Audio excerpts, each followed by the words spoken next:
Okay, so here's a really easy and quick way to make samosas. I have here some spring roll pastry, and I've just cut the spring roll pastry into rectangles.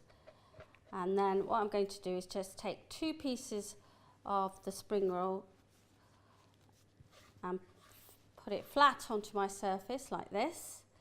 And then what I'm going to do, I'm going to take the corner and I'm going to come right across until I can actually see a triangle. It's not a perfect triangle, but a kind of triangle. And then I'm just going to take a little bit of egg wash and I'm just going to give it a little bit up and across the triangle. And then I'm going to do exactly the same thing. I'm going to go to this corner and I'm going to come right across until I can see a type of triangle.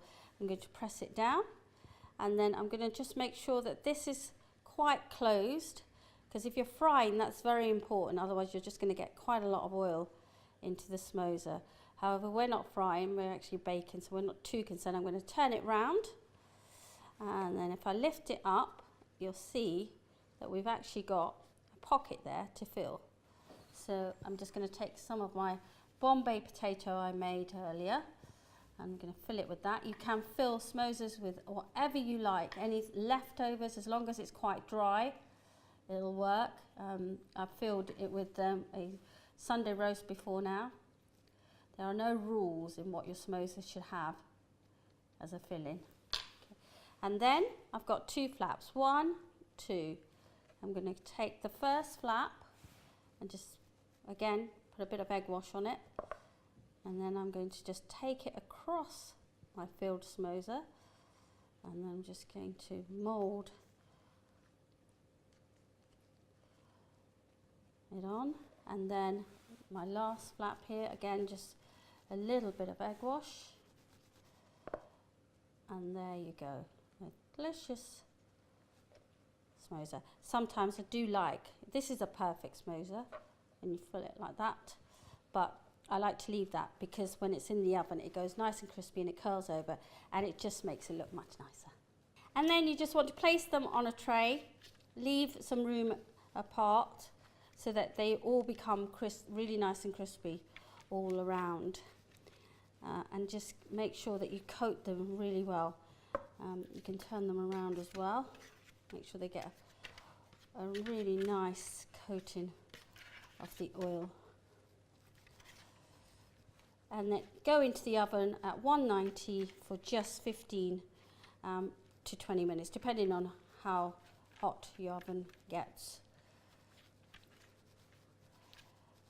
And really, we're only looking to just brown the pastry because obviously our filling is already cooked. And there you go, we'll get those in the oven, and then I'll bring them out when they're nice and golden brown. Okay, so we're just going to take these samosas out now. They've had about 15 minutes on them, and as you can see, look how deliciously golden brown they are.